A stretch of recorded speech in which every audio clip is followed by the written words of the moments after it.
The champagne flute shattered against the marble floor like a gunshot in the penthouse hush, spraying golden shards across the Persian rug. "Look at this freak mopping up our mess," Alex Harrington sneered, his voice slicing through the laughter of his two best friends, Jordan Hale and Taylor Voss, three golden boys of Manhattan's old money, heirs to empires built on steel and oil.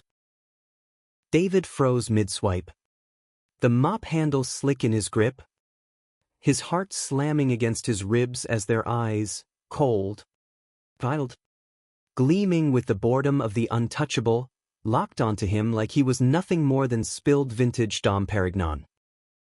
In that split second, as the trio closed in, their tailored Tom Ford suits reeking of privilege and aftershave, David saw it all, the echo of his father's final breath in a burning warehouse 20 years ago, the slur that had twisted a hero's legacy into whispers of shame, and the fragile thread of his own unspoken truth, that he was just like the man who'd given everything to save lives they didn't even remember. David's hands trembled as he straightened up, the mop bucket sloshing gray water onto his scuffed boots. The penthouse party swirled around them like a fever dream of excess, crystal chandeliers dripping light over tuxedoed guests, a string quartet sawing at Vivaldi in the corner, the distant hum of New York traffic 30 stories below like the city's indifferent pulse. But here, in this gilded cage atop the Harrington Tower, the air thickened with the kind of cruelty that only the bored and the broken could wield so effortlessly. Alex stepped forward first, all sharp cheekbones and sharper wit, the eldest son of a Wall Street titan whose fortune could buy small nations. At 29, he was the ringleader, his blonde hair slicked back like a predator's mane, blue eyes narrowed in that half-amused, half-hateful way that made David's stomach twist. "Hey, Cinderella," Alex drawled, kicking at the mop bucket just enough to send a splash across David's jeans. "You missed a spot. Or are you too busy dreaming about prom night with the butler?" Jordan and Taylor erupted in laughter, the sound brittle and rehearsed, like they'd practiced it in the mirror of their shared Hampton summers. Jordan, with his surfer boy curls and venture capital smirk, leaned against the grand piano, nursing a scotch that cost more than David's weekly pay. The quiet storm of the trio, dark-haired, brooding, with eyes like smoked quartz, hung back a step, but his silence was complicity, a nod that said he was in on the joke. David's throat burned, words clawing up like bile. He wasn't built for this. Not the invisible labor of scrubbing their footprints from the world, nor the visible scars of being the son of a man who'd loved fiercely and openly in a city that rewarded closets with locked doors. His father, Elias Rivera, had been a warehouse foreman in the Bronx, a quiet giant with a laugh like thunder and a heart that beat for jazz records and stolen kisses in Greenwich Village bars. Elias had been gay in an era when that label came with fists and fire, but he'd built a life anyway, until that night in 2005, when a faulty electrical line turned the Voss oil depot into an inferno. David had been 8, huddled in their cramped apartment blocks away, listening to sirens wail like banshees. Elias had charged in anyway, pulling out 3 wide-eyed boys from the flames, the sons of the depot's elite clients, playing hooky in the shadows.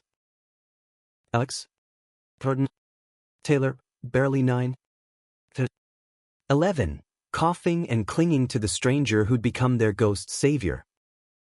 Elias had collapsed later, lungs seared black, whispering to David over hospital beeps, "Mi hijo, love isn't a secret. It's the fire that saves you. But gratitude?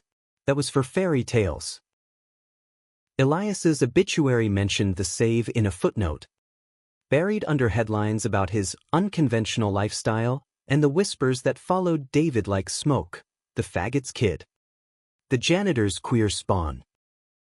But 20 years on, here they were, David, 32 and scraping by on night shifts in the towers that mocked his bloodline. And the heirs who'd forgotten the face in the fire.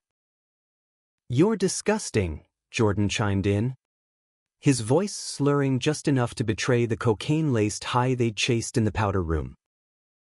He flicked a cigarette but toward David, the ember grazing his sleeve. "What are you even doing here? This party's for winners. Go back to whatever dive bar you crawl out of." Taylor shifted, his gaze lingering a beat too long on David's face, on the sharp line of his jaw. The way his hazel eyes flickered with something raw and unyielding. For a moment, the room seemed to contract, the laughter fading into the quartet's mournful strings.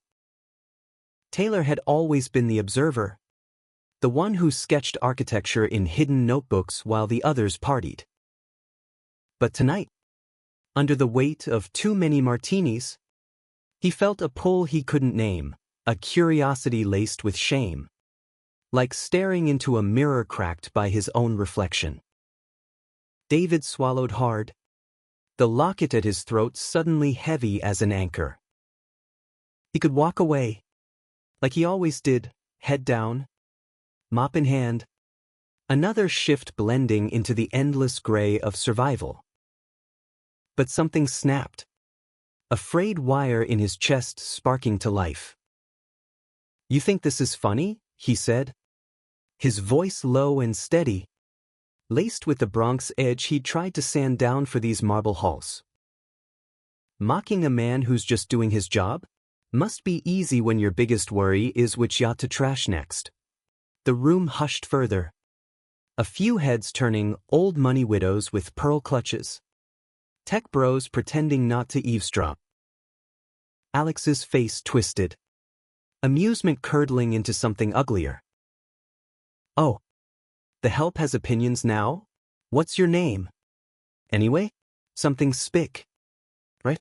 Fitting for a mop monkey." "David," he replied, chin lifting, the word a shield and a sword. "David Rivera." "And you?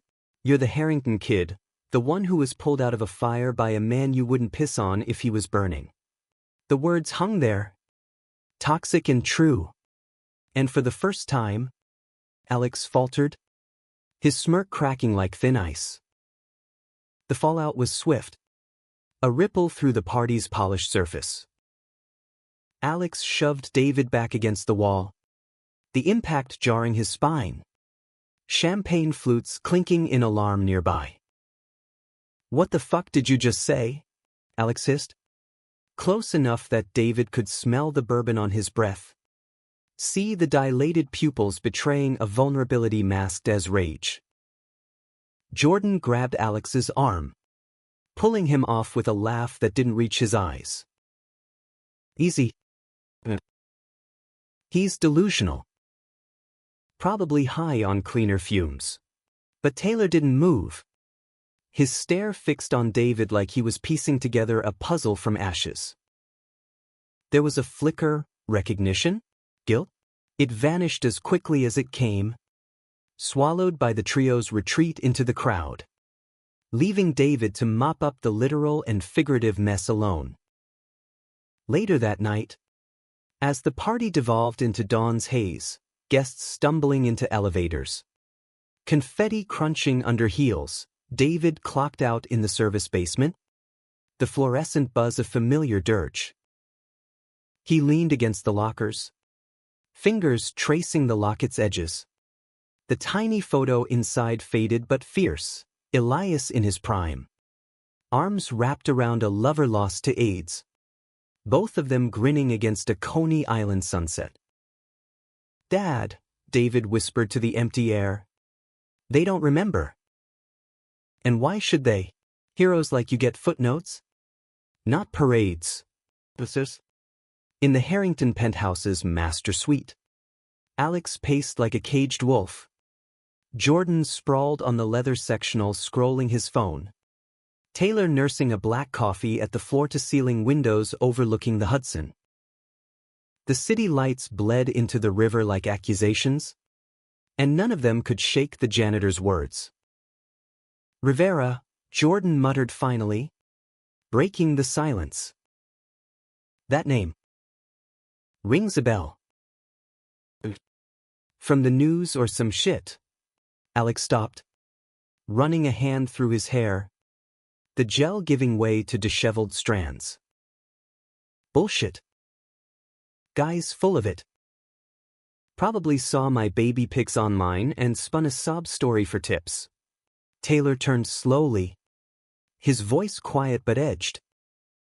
"What if it's not? Remember that fire, the depot? We were kids, playing stupid games with matches in the storage room. Some guy came out of nowhere, dragged us through the smoke. Dad said he was a queer warehouse grunt, but he saved our asses. Cost him his lungs." The room went still, the weight of memory crashing down. Alex's face paled, the entitlement draining like bad blood. Jordan sat up, phone forgotten. "No way. That was Elias something. Elias Rivera." "Fuck." Taylor nodded, the pieces slotting into place with a sickening click. "And this David, he's the son. The one who testified at the inquest, all wide-eyed and broken. We were there, in the courtroom, with our lawyers spinning it like a PR win. But we laughed about it later, called the guy a fag hero like it was a punchline." Silence stretched, thick as the smoke they could almost taste. Alex sank onto the couch, head in hands. "Good. What have we done? We've been shitting on the kid whose dad died for us." Jordan laughed, but it was hollow, manic. "Karma's a bitch in a jumpsuit." Taylor said nothing, his mind replaying the janitor's eyes, not just angry, but wounded, a depth that mirrored his own hidden fractures. Taylor had come out at 22, in a family that responded with therapy, sessions, and a trust fund gag order. The others knew, tolerated it in their bro-code way, but never truly saw. Until now, staring down the barrel of a debt unpaid. By morning, the trio was hungover and haunted, plotting in hushed tones over room service eggs Benedict. "We find him," Alex declared, voice rough with uncharacteristic resolve. "Apologize. Make it right. Whatever it takes." But apologies from billionaires came laced with strings, and David Rivera wasn't one to untangle them easily.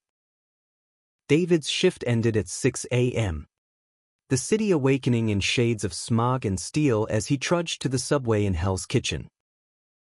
The F train rattled him home to a one-bedroom walk-up in Washington Heights, where rent ate half his check and memories filled the rest. Posters of Broadway musicals, rented dreams from his theater-obsessed youth, curled at the edges on peeling walls. A half-finished script on the kitchen table gathering dust. David had wanted to write, once, to capture the poetry in his father's hidden loves, the rhythm of a life unlived. But bills didn't care for sonnets, and grief was a better editor than any muse. He collapsed onto the sagging futon, locket clutched in his fist, replaying the night like a bad reel. Their faces, Alex's venom, Jordan's glee, Taylor's hesitation, burned brighter than the party's flash. Why did Taylor look at him like that? Like he was seeing a ghost? Or worse, a reflection? David shoved the thought down, deep where it belonged with the other half-truths, the Grindr app he never opened, the bar glances he fled from, the fear that loving like his father would only end in flames. Sleep came fitful, Haunted by dreams of fire and fathers, Elias's voice calling through smoke. David, run, until a pounding at the door jolted him awake at noon. He stumbled to answer, shirtless and bleary, only to find Taylor Voss on the stoop, looking every bit the disheveled heir in a rumpled button-down and jeans that probably cost $1,000.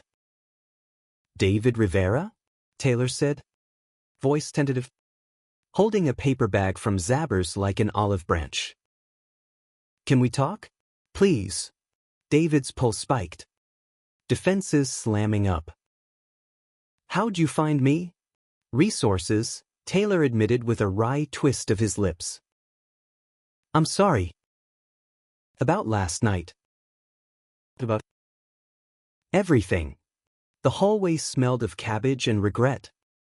Neighbors' doors cracked with curiosity. David stepped aside, gesturing him in with a grunt. Bagels won't fix shit. Fuss. But come in. Before the super thinks I'm running a speakeasy. The apartment was a study in contrasts. Elias's jazz vinyl stacked beside a stack of unpaid utilities. A rainbow flag thumbtacked discreetly above the window. Taylor set the bag down, eyes roaming not with judgment but a quiet hunger for understanding. My friends, Alex and Jordan, they're coming clean too. We remember now.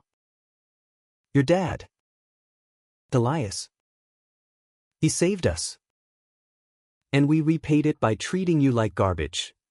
David leaned against the counter, arms crossed over his bare chest, the locket glinting like a dare. Remember? Funny how memory works when you're not choking on smoke. Dad didn't do it for thanks. He did it because that's who he was, brave in ways you trust fund princes can't touch. Gay in a world that burned queers like kindling. And so? He pulled you out. Taylor winced. The truth a slap. I know. And I'm sorry for that too. For the world that made him a footnote. For us. Making you one. He hesitated. Then, I'm gay. Came out years ago. My family's handling it like a stock dip, quiet investments in denial. But seeing you last night, it hit me. How we've both been mopping up messes we didn't make. The admission hung there. Electric? Cracking David's armor. Taylor's eyes, those smoked quartz depths, held no pity. Only a mirror of the loneliness David carried like a second skin. For the first time in years, the air between two men felt charged not with threat, but possibility. They talked then, words spilling like rain on parched concrete. Taylor shared fragments, the conversion therapist his father hired, the hookups in hotel suites that left him hollower than before. David countered with Elias's stories, dancing at the stone wall in echoes. Losing his partner to the plague of the 80s. Raising a son with love fierce enough to outburn any fire. Bagels grew cold as hours blurred. Laughter punctuating the ache. A tentative bridge over the chasm of their worlds. By evening, as Taylor lingered at the door, hand brushing David's in a goodbye that wasn't, the spark ignited. This isn't pity, Taylor murmured, thumb tracing the locket's chain. Seeing you. Really seeing. David's breath caught. The pull magnetic. Terrifying. Then see me tomorrow. No bagels. Just coffee. And truth. Taylor nodded, stepping into the hall with a smile that promised more than amends, perhaps redemption, perhaps ruin. But amends have a way of unraveling when privilege pulls the strings. Word of the janitor revelation, leaked by midnight. Courtesy of Jordan's loose lips at a bleaker street club. By morning, it was fodder for page 6, Billionaire brat's dirty secret. Mocked hero's son, now wooing him? The spin was vicious. David painted as a gold-digging opportunist. Taylor as the tragic victim of a sob story scam. Alex, ever the strategist? Called an emergency summit in his Soho loft. The three of them nursing espressos amid minimalist art that screamed, "I own discomfort." "This is a nightmare," Alex growled, scrolling the headlines on his iPad. "Dad's already on my ass, says it'll tank the family image. We need damage control." PR firm. "Yesterday." Jordan nodded, popping an Adderall like candy. "Yeah. But Taylor's gone full rom-com. Texting the guy nonstop. What if he spills more? We look like assholes." Taylor burst in then, face thunderous, slamming the door hard enough to rattle the Basquiat on the wall. "You leaked it? Jordan? You fucking idiot. This was supposed to be private, our fuck-up to fix. Not tabloid porn." Jordan shrugged, unrepentant. Heat of the moment.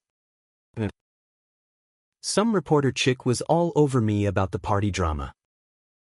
Thought it'd spin us as the good guys. Good guys? Taylor laughed bitterly, rounding on Alex. "You were the one who shoved him. And now you're lawyering up?" "David trusted me. Opened up about his dad. About himself. And you're turning it into this." Alex stood, all 6'3" of inherited authority. "Grow up, Taylor. This isn't some queer indie flick. It's real life, our lives. One wrong move, and the boardrooms close. You think your little crush is worth that?" The word, crush, landed like a gut punch.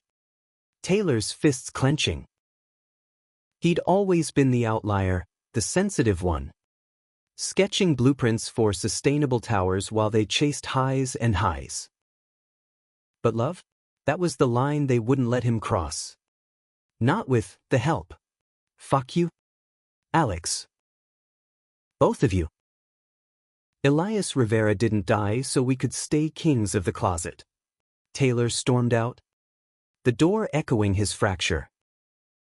David saw the headlines over his third coffee at a corner deli, the screen of his cracked phone blurring with betrayal. Voss airs slum romance, payback for daddy's save? Photos from last night, grainy shots of Taylor leaving his building, pieced with old inquest clips of a boyish David at Elias's funeral. The comments were a cesspool, gold digger, fame whore, pathetic fag-chasing scraps. His phone buzzed. "Taylor, it's bullshit. Meeting now. Stay with me." David's thumb hovered, then typed, "Too late. Your world's poison. Mine's always been." He powered off, the locket burning against his skin like a brand. Work called, another shift in the towers, mopping the same floors that now mocked him in print.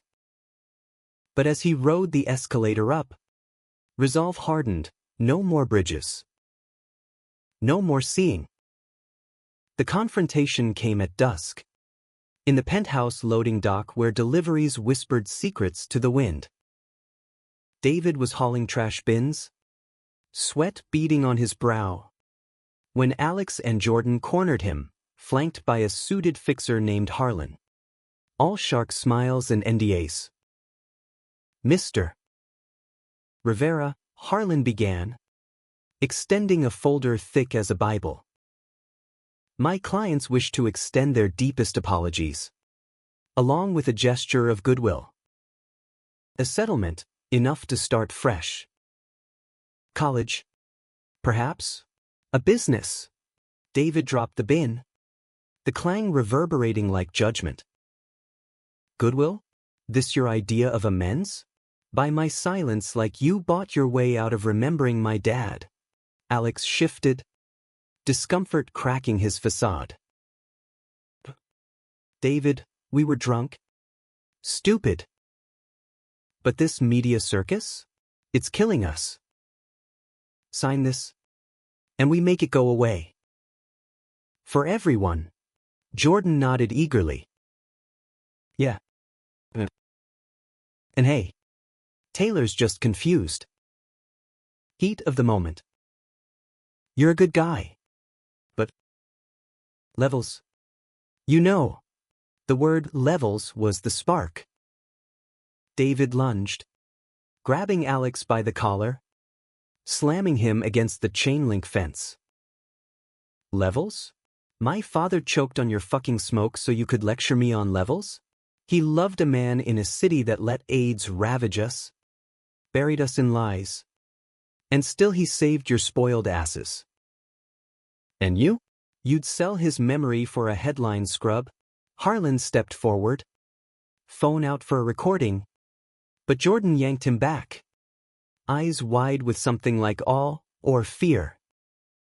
Alex, gasping, met David's gaze, and for the first time, saw the fire, not the entitled blaze of boardrooms, but the unquenchable kind that forges heroes from the hurt.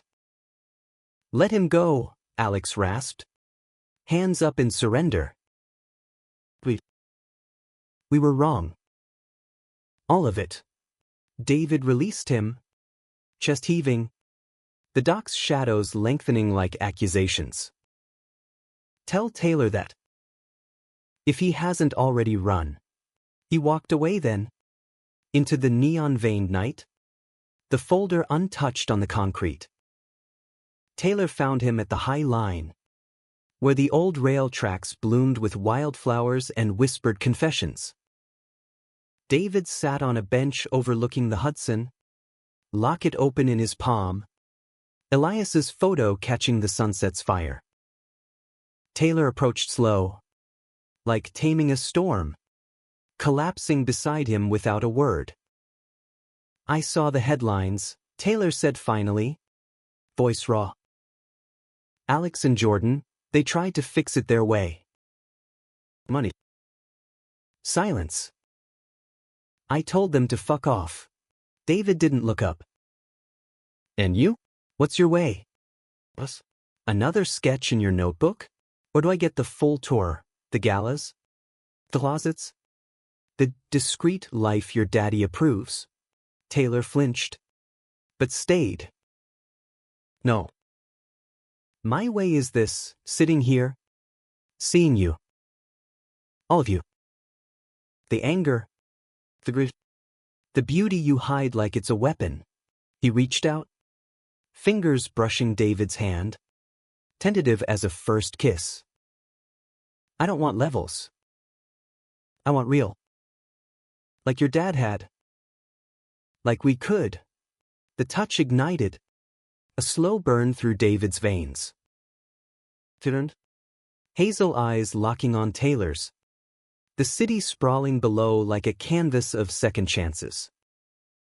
Real hurts. Taylor. It burns. Then let it, Taylor whispered, leaning in. Their lips meeting in a clash of salt and longing, tentative at first, then fierce. Hands tangling in hair and shirts. The world fading to the rhythm of heartbeats echoing Elias's jazz. They broke apart breathless. Foreheads pressed. The locket dangling between them like a vow. I'm done mopping, David murmured. Starting tomorrow. Taylor smiled. Fierce and free. Then I'll build you a stage. Scripts? Spotlights, the works. But freedom's price lingered in the shadows.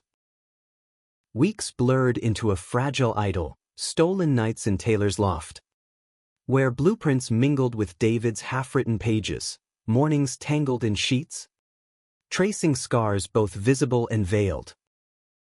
The media frenzy ebbed, bought off by Alex's checkbook contrition. But the real storm brewed in boardrooms and family estates. Elias's legacy resurfaced too, not as footnote, but firebrand. David unearthed old tapes from the inquest. His father's deposition a gravelly testament. I ran in for those boys because hate didn't raise me. Love did. Leaked by an anonymous ally, Jordan. Red-eyed and reformed. It went viral, sparking op-eds on queer heroes. Protests at the depot site, now a gentrified park. Alex, cornered by his father's empire, came out in a tear-streaked interview. We owed him everything. I was too scared to pay. Yet betrayal's ghost haunted. One rain-lashed night, as thunder rattled the loft windows, Taylor's phone lit up, his father's summons. Ultimatum stark, end it, or lose the keys to the kingdom. Taylor stared at the screen, David watching from the bed. Sheets pooled like surrender. What now? David asked. Voice steady but eyes storm-tossed. Taylor tossed the phone aside, crawling back to him, hands framing his face. Now, we burn it down. Together. The high point came at the annual Harrington Gala, a glittering farce in the Met's Temple of Dender, where Nile waters lapped at marble under chandeliers like fallen stars. David arrived not as janitor, but equal, arm-in-arm with Taylor, in a borrowed Tom Ford that hung sharp on his frame, locket gleaming openly. Whispers rippled, the scandal's heart? About. Alex and Jordan waited at the bar. Suits impeccable, expressions humbled. David, Alex said, extending a hand, not in pity, but partnership. About that settlement. Forget it. Invest in your play instead. Elias's story, our story. We'll back it. Jordan nodded.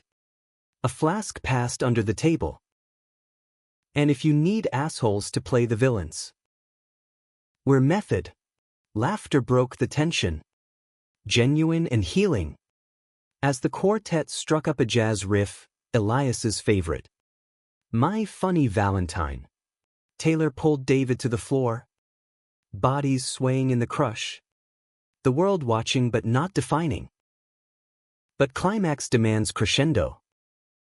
Midway through the waltz, Harlan the fixer materialized. Father's proxy. Voice oily. Taylor. A word. Your inheritance, contingent on discretion. Taylor froze. David's hand tightening in his. The room spun. Guests blurring into judgment's jury. Discretion, Taylor echoed. Loud enough to hush the strings. You mean denial? Like we denied Elias Rivera until it suited us. Harlan blanched. This is business. No, David cut in. Stepping forward. Voice carrying like stage thunder. This is family. The one we choose. He turned to the crowd. Locket raised like a torch. 20 years ago. A gay man ran into fire for boys who grew up to mock his son. Tonight, those boys stand with us, not above, not behind. Because love isn't discreet. It's the goddamn inferno. Applause erupted. Chaotic and cathartic. Phones flashing as the story broke anew, not scandal, but salvation. Harlan slunk away. The empire cracking under truth's weight. In the aftermath, as confetti rained like ashes redeemed, Taylor kissed David under the temple's arch, whispering, "We saved each other." David smiled, tears salting the vow. Like father, like sons. Epilogue whispers in the quiet months. David's play, Fireproof Hearts, opens off-Broadway to sold-out houses. Elias's ghost alive in every line. Alex dates a barista with tattoos and no apologies. Jordan funds queer youth shelters. Chasing the high of real good. Taylor and David build a life, Not in lofts or towers, but a brownstone in Harlem. Walls lined with scripts and vinyls. Windows open to the jazz of the streets. Humanity's arc bends slow. But in the space between betrayal and belonging, they found it unburned, unbreakable.